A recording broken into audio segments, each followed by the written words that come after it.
little more than a year ago, we introduced you to an inventor who had come up with something getting a lot of attention. But its promise to transform our lives was tempered by the fact that it seemed to defy the laws of physics.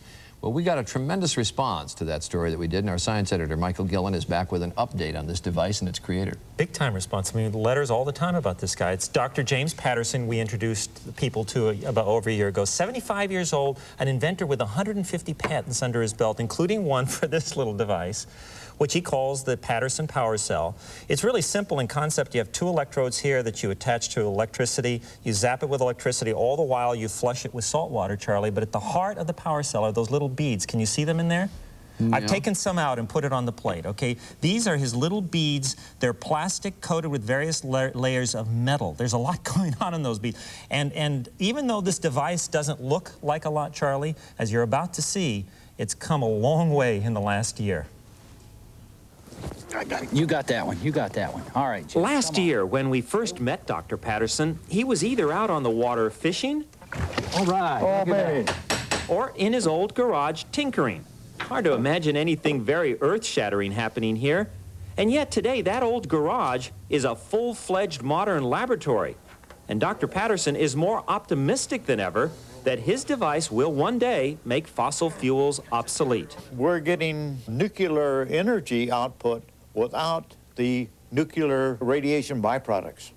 Michael, let me show you our hot water heater prototype. Oh, that's great. This is 3 years ago, young Jim Redding left Wall Street to market his grandfather's invention.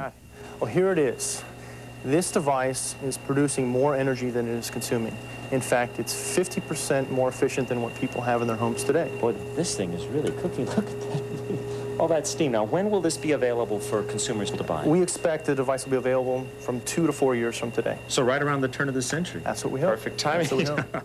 During the past year, Patterson's little beads have led to a huge surprise. Not only do they produce heat, turns out they also neutralize radioactivity. This is the cell system down here. It sounds like such an amazing development. The company is attracting big-name scientists like Norm Olson.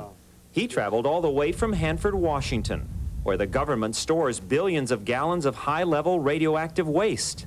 If this technology works out as advertised, it means we could significantly reduce the radioactivity of nuclear waste in the United States and the world.